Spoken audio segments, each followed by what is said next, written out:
কৃষ্ণ শংকৰ গুৰু হৰি ৰাম মাধৱ আপোনাহত সমস্ত জনৰে দুখানি অভয় প্ৰদৰ্শনত আমি শৰণে পখি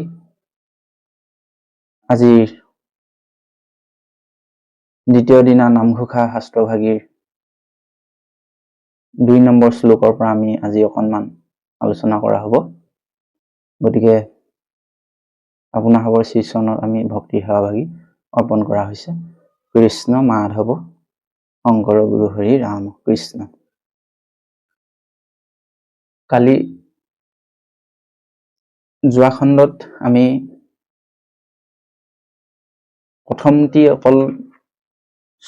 প্ৰথমটি শ্লোক মাত্ৰ আলোচনা কৰা হৈছিলে আৰু আজি আমি দ্বিতীয় নম্বৰ শ্লোকৰ পৰা আমি অকণমান আলোচনা কৰা হ'ব। কৃষ্ণ মাধৱ যাৰ ৰাম কৃষ্ণ নাম নাৱে ভৱ সিন্ধু তৰি পাৱে পৰম পদ পাপী যত সদানন্দ সনাতন হেনয় কৃষ্ণ কহদা উপাসা কৰো হৃদয়ত ৰাম উপাসা কৰো হৃদয়ত কৃষ্ণ। এতিয়া প্ৰথম যিটো ঘোষা আছিলে শংকৰ গুৰুজনে আৰম্ভ কৰিছিলে বুলি আপোনাক কোৱা হৈছে যে মুক্তিত নিস্পৃহ যিটো হেহি ভকত কৰ্ম নমো ৰসময়ী মাগুহু ভকতি, অৰ্থাৎ এই ঘোষাভাষী মাধৱ পুৰুষৰ উদ্দেশ্যে লিখা হৈছিল বুলি আমি ক'ব পাৰো বা ৰসিকসকলে কয়। কাৰণ কিয় মাধৱ পুৰুষক শংকৰ গুৰুজনাই নিষ্কাম ভকত বুলি ভাবিছিল, নিষ্কাম ভকত বুলি তেওঁ জ্ঞান কৰিছিল। গতিকে সেইকাৰণে ইয়াতে তেওঁ মুক্তিত নিস্পৃহ বুলি কৈছে আৰু সেইজন ভকতক আমি শ্ৰদ্ধা কৰো সেৱা কৰো বুলি কৈছে। তাৰ পিছৰ যিটো ঘোষা, এই ঘোষাটো মাধৱ গুৰুজনাই লিখিছে। মাধৱ গুৰুজনাই আৰম্ভ কৰিলে যে যাৰ ৰাম কৃষ্ণ নাম নাৱে ভৱ সিন্ধু তৰি পাৱে পৰম পদ পাপী যত, অৰ্থাৎ ইয়াৰ পৰা এইটো নিশ্চিতভাৱে প্ৰতীয়মান হয় যে মহাপুৰুষ মাধৱদেৱক মুক্তিত নিস্পৃহ বুলি জ্ঞান কৰে কোনে? শংকৰ গুৰুজনাই। আৰু তাৰ পিছত কি হ'ল যে সেইজন সমস্ত মস্তকৰ মণি যিজন প্ৰভু ভগৱন্ত বা সমস্ত মস্তকৰ যিজন স্বামী, সেইজন আকৌ নিজৰ ভকতৰ বৈশ্য বুলি গম পাইছিল। আৰু এই কথাটো কাক বুজাবলৈ চেষ্টা কৰিছে মাধৱ গুৰুজনাই? স্বয়ং শংকৰদেৱক বুজাবলৈ চেষ্টা কৰিছে।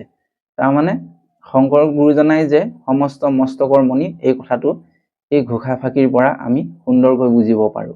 ইয়াতে ক'লে যে যাৰ ৰাম কৃষ্ণ নাম নামে সিন্ধু তৰি ভৱ তৰি, ইয়াত কৈছে যে যিসকলে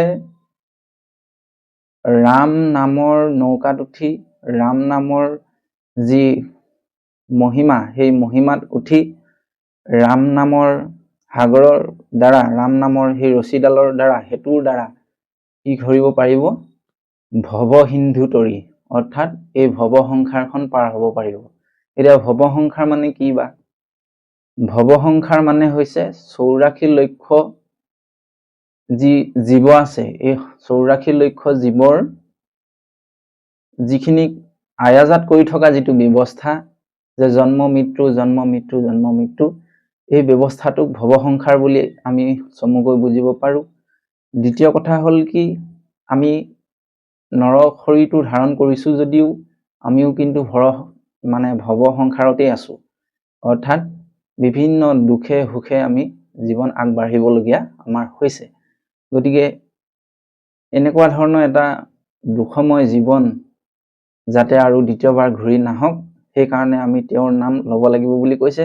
আৰু সেই তেওঁৰ নাম আশ্ৰয় কৰি কি কৰিব এই ভৱসাগৰ পাৰ হ'ব পাৰিব আৰু লগতে পৰম পাপীবিলাকেও মানে পাৰ হ'ব পাৰিব বুলি কৈছে। গতিকে ৰাম নামৰ মহিমা ইমান, সেই ৰাম নামৰ মহিমা দেখুৱাবলৈ গৈয়ে এই ঘোষাভাষী মাধৱ পুৰুষে লিখিছে। তাৰপিছত ক'লে যে সদানন্দ সনাতন হেনয় কৃষ্ণক সদা উপাসা কৰোহো হৃদয়ত। অৰ্থাৎ সদানন্দ বুলি কৈছে, সদা যোগ আনন্দ, সদানন্দ অৰ্থাৎ যিজন সদায় আনন্দপূৰ্ণ মূৰ্তি। যিজনক এই আনন্দ শব্দটোত কেইবাটাও তাত্ত্বিক অৰ্থ সোমাই আছে। যে প্ৰথম কথা হ'ল যিজন সদায় আনন্দপূৰ্ণ, কোন? প্ৰভু ভগৱন্ত কৃষ্ণ। আৰু সেই আনন্দপূৰ্ণ প্ৰভু ভগৱন্তক যিসকলে ভজনা কৰে, ভক্তিভাৱেৰে তেওঁক হৃদয়ত ধ্যান কৰে, সেৱা শুশ্ৰূষা কৰে, সেই সকলো অকল পৰম আনন্দত মানে দিন কটাব পাৰে। গতিকে এই কথাটো এনেধৰণে আমি বুজিব পাৰো। সেইকাৰণে তেওঁৰ অন্য এটা নাম সদানন্দ বুলি ভকতসকলে কয়। সনাতন যিটো চিৰস্থায়ী বুলি কোৱা হৈছে, আগতেও আছিলে, এতিয়াও আছে বা ভৱিষ্যতেও থাকিব, সেইটোক কোৱা হৈছে সনাতন। গতিকে তেওঁৰ কি হয়? অজ বুলি কোৱা হৈছে প্ৰভু ভগৱন্তক, সেইকাৰণে অজন্মা, তেওঁৰ নাম এটা অজন্মা, অজ বুলি কোৱা হৈছে। মানে নহয়, মানে জন্ম, অৰ্থাৎ প্ৰভু ভগৱন্তৰ কোনো ধৰণৰ জন্ম নহয়, কিন্তু ভকতক উদ্দেশ্য কৰি তেওঁ অৱতাৰ ধাৰণ কৰে। মানে আৰোহণ কৰা, তাৰ মানে ধাৰণ কৰা, অৰ্থাৎ শৰীৰ ধাৰণ কৰা, গতিকে তেওঁ ভকতক উদ্ধাৰ কৰিবৰ কাৰণে বিভিন্ন সময়ত বিভিন্ন ধৰণৰ শৰীৰ ধাৰণ কৰিছে। যে এইটো কথা ব্ৰহ্মা কৈছে যে হে ব্ৰহ্মা, মোৰ মানে ভকতক উদ্ধাৰ কৰিবৰ কাৰণে মই বিভিন্ন ধৰণৰ ৰূপ লওঁ। কেতিয়াবা গাহৰি হওঁ, কেতিয়াবা মাছ, কেতিয়াবা কাছ, কেতিয়াবা আধা মানুহ আধা সিংহ ইত্যাদি ইত্যাদি। গতিকে প্ৰভু ভগৱন্ত সেইকাৰণে ভকতক উদ্ধাৰ কৰিবৰ হেতুহে জন্ম লয়, যদিও তেওঁ অজন্মা। সেইকাৰণে ইয়াত কোৱা হৈছে যে সনাতন।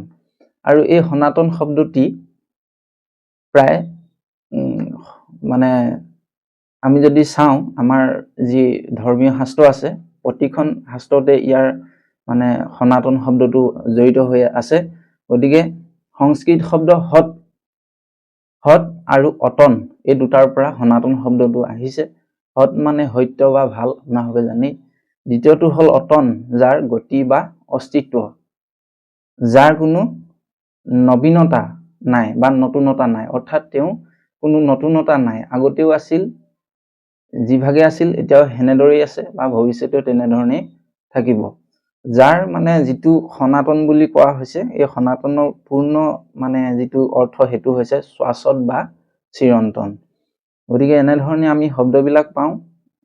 গতিকে হেনে এজন সদানন্দ আৰু সনাতন প্ৰভু কৃষ্ণক সদায় কি কৰোঁ? উপাসা কৰোঁ হৃদয়ত, অৰ্থাৎ প্ৰভু ভগৱন্তক আমি হৃদয়ত উপাসনা কৰোঁ। এতিয়া কথা হ'ল কি, উপাসনা কৰোঁ সকলো মানে হৃদয়ত, মানে এই শব্দটোৰ পৰা আমি এনেধৰণে আৰু এটি দৰ্শন পাওঁ যে প্ৰভু ভগৱন্ত সকলোৰে হৃদয়ত থাকে।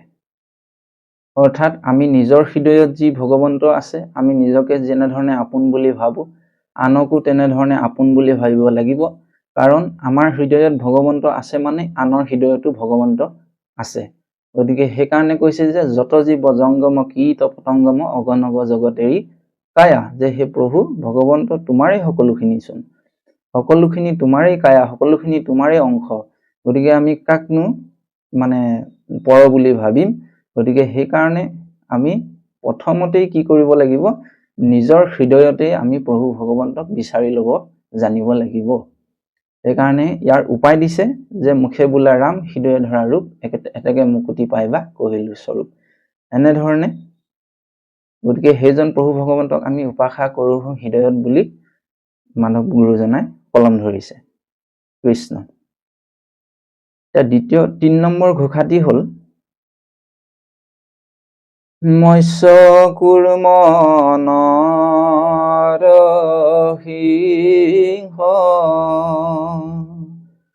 বামন পৰশুৰাম হলিৰাম বৰাহ শ্ৰীৰাম